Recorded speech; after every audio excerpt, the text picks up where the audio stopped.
வணக்கம். மாநிலச் செய்திகள் வாசிப்பவர் ஜமீர் அக்தர்.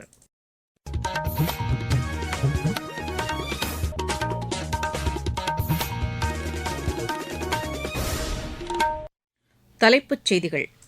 செயற்கை நுண்ணறிவு குறித்த சர்வதேச கண்காட்சியை புதுதில்லியில் இன்று பிரதமர் திரு நரேந்திர மோடி தொடங்கி வைக்கிறார். ஒவ்வொரு தனிமனிதனும் பயனுள்ள வாழ்க்கையை நடத்துவதற்கு ஆன்மீகம் மிகவும் இன்றியமையாதது என்று பாதுகாப்புத்துறை அமைச்சர் திரு ராஜ்நாத் சிங் கூறியுள்ளார். கடந்த சட்டப்பேரவைத் தேர்தலின்போது அளித்த வாக்குறுதிகள் நிறைவேற்றப்பட்டுள்ளதாக திமுக தெரிவித்துள்ளது. தமிழகத்தில் கடந்த 5 ஆண்டுகளில் 6000த்திற்கும் மேற்பட்ட சிறுமிகள் பாலியல் வன்கொடுமைக்கு ஆளாகியுள்ளதாக அஇஅதிமுக குற்றம் சாட்டியுள்ளது.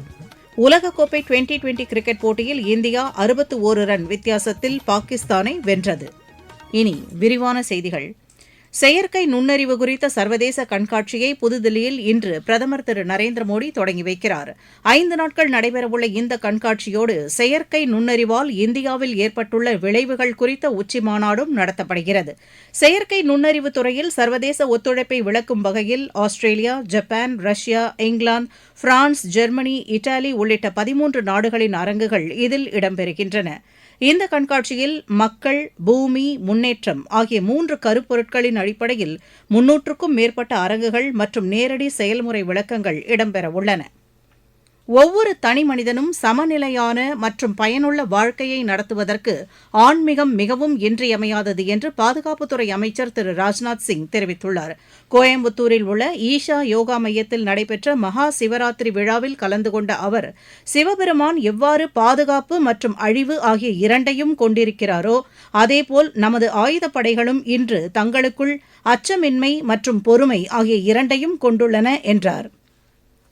நமது வீரர்கள் ஒருபுறம் நெருக்கடி காலங்களில் சிவனின் மனப்பான்மையுடன் மனிதாபிமான உதவிகளை வழங்குகிறார்கள், மறுபுறம் தேவைப்படும்போது ஆபரேஷன் சிந்தூர் போன்ற நடவடிக்கைகளை ருத்ரனின் தீவிரத்துடன் செயல்படுத்துகிறார்கள் என்றும் திரு ராஜ்நாத் சிங் கூறினார். தமிழக சட்டப்பேரவையில் 2026-27 நிதியாண்டிற்கான இடைக்கால பட்ஜெட் நாளை தாக்கல் செய்யப்பட உள்ள நிலையில் மாநில அரசு தனது 2வது பொருளாதார ஆய்வறிக்கையை இன்று வெளியிடவுள்ளது.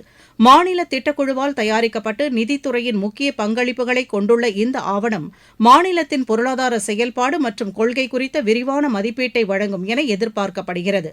இந்த ஆய்வறிக்கையின் புதிய பதிப்பில் பல்வேறு நிபுணர்களால் வழங்கப்பட்ட சிறப்பு கட்டுரைகள் இடம்பெறும் என்றும் அதில் ஒரு பகுதி பொருளாதாரத்தில் பெண்களின் பங்களிப்பு குறித்து கவனம் செலுத்த வாய்ப்புள்ளதாகவும் தகவல்கள் தெரிவிக்கின்றன.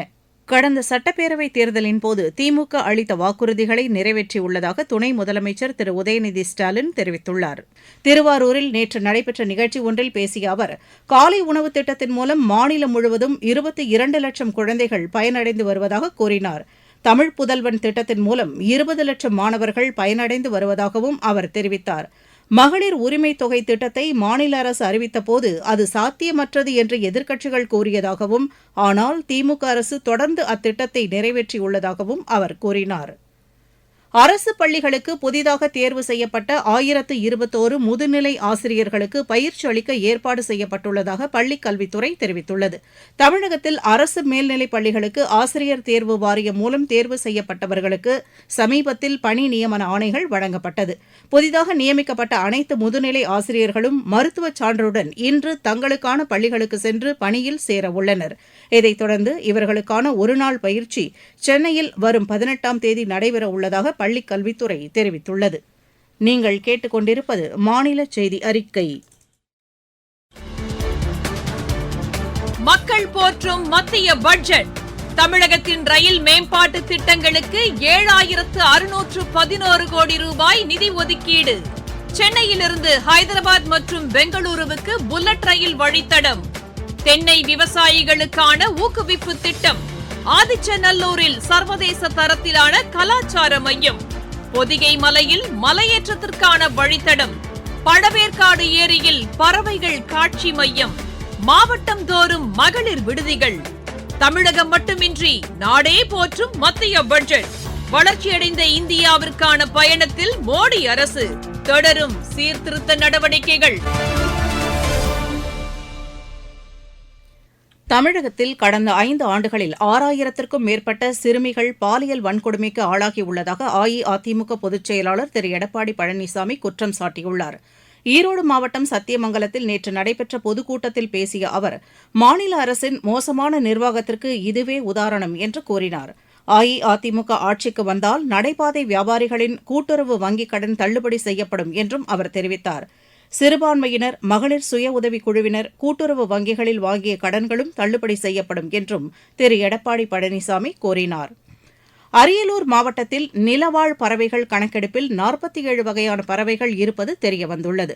நீர்நிலைகளில் அதிக அளவில் தண்ணீர் இருப்பது மற்றும் பசுமை பரப்பு அதிகரிப்பால் கடந்த ஆண்டை விட அதிக அளவில் பறவைகள் தென்பட்டதாக மாவட்ட வன அலுவலர் திரு இளங்கோவன் கூறினார்.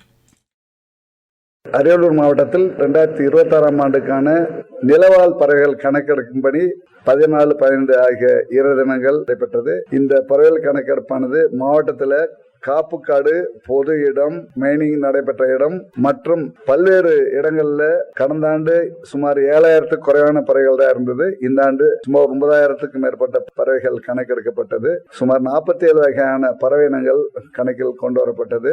அவை தவிர இங்கே ரேர் ஸ்பீசின்னு சொல்லக்கூடிய அரிய வகை பறவைகள் சாம்பல் வயிற்று குயில், சிற்றலார் மற்றும் சாம்பல் கரிசான் என்ற பறவைகள் ரொம்ப அரிதான பறவைகள் இங்கே காணப்பட்டது. மகா சிவராத்திரியை முன்னிட்டு நேற்றிரவு சிவாலயங்களில் சிறப்பு பூஜைகள் நடைபெற்றன. இதில் ஆயிரக்கணக்கான பக்தர்கள் கலந்து கொண்டனர்.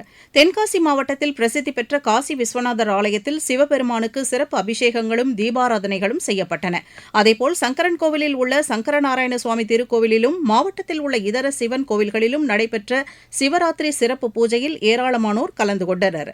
இந்து சமய அறநிலையத்துறையின் சார்பில் நெல்லையப்பர் கோவிலில் மங்கள இசை, சிவவாத்திய இசை, ஆன்மீக சொற்பொழிவு என விடிய கலை நிகழ்ச்சிகள் நடைபெற்றன. தூத்துக்குடி மாவட்டம் விளாத்திக்குளம் அருகே நேற்று நேரிட்ட சாலை விபத்தில் 2 குழந்தைகள் உட்பட 5 பேர் உயிரிழந்தனர். சாயல்குடியிலிருந்து தூத்துக்குடி நோக்கி சென்று கொண்டிருந்த சுற்றுலா வேனும் இருசக்கர வாகனமும் நேருக்கு நேர் மோதிக்கொண்டதில் இந்த விபத்து நேரிட்டதாக காவல்துறையினர் தெரிவித்துள்ளனர். இந்த விபத்தில் உயிரிழந்தவர்களின் குடும்பத்தினருக்கு இரங்கல் தெரிவித்துள்ள முதலமைச்சர் திரு மு.க.ஸ்டாலின் தலா 3 லட்சம் ரூபாய் நிதி உதவியும் வழங்கப்படும் என்று அறிவித்துள்ளார். தமிழகத்தில் உள்ள அரசு அலுவலகங்களின் மேற்கூரையில் சூரிய மின் தகடுகள் பொருத்தும் பணிகள் தற்போது தீவிரமாக நடைபெற்று வருகின்றன. இந்த பணிகள் முடிவடைந்தவுடன் சூரிய சக்தி மின் உற்பத்தி நிலையங்கள் அமைக்கப்பட்டு உற்பத்தி தொடங்கப்படும் என்று மின்வாரிய அதிகாரிகள் தெரிவித்துள்ளனர். இருவரிச் செய்திகள். ரஷ்யா தாக்குதலை நிறுத்தினால் யுக்ரைனில் தேர்தலை நடத்த தயார் என்று அந்நாட்டு அதிபர் திரு ஜெலன்ஸ்கி அறிவித்த நிலையில் அதற்கு ரஷ்யா ஒப்புக் கொண்டுள்ளது. பாலஸ்தீனத்தின் மேற்கு கரையில் நில பதிவேடுகளை இஸ்ரேல் மாற்ற முயற்சிப்பதாக பாலஸ்தீன அதிபர் திரு முகமது அப்பாஸ் குற்றம் சாட்டியுள்ளார். மைக்ரோசாப்ட் நிறுவனர் திரு பில்கேட்ஸ் இன்று ஆந்திர மாநிலம் அமராவதிக்கு வருகை தருகிறார். தில்லி மேம்பாட்டு ஆணையத்தின் சார்பில் வருடாந்திர மலர் கண்காட்சி இன்று தலைநகரின் பல்வேறு இடங்களில் நடத்தப்படுகிறது. மத்திய மாநில அரசுகளிடம் பேச்சு நடத்தி தாயகம் திரும்பிய தமிழர்களின் வாழ்வாதார பிரச்சினைகளை தீர்க்க நடவடிக்கை எடுக்கப்படும் என்று சிலோன் தொழிலாளர் காங்கிரஸ் தலைவர் திரு செந்தில் தொண்டமான் தெரிவித்துள்ளார்.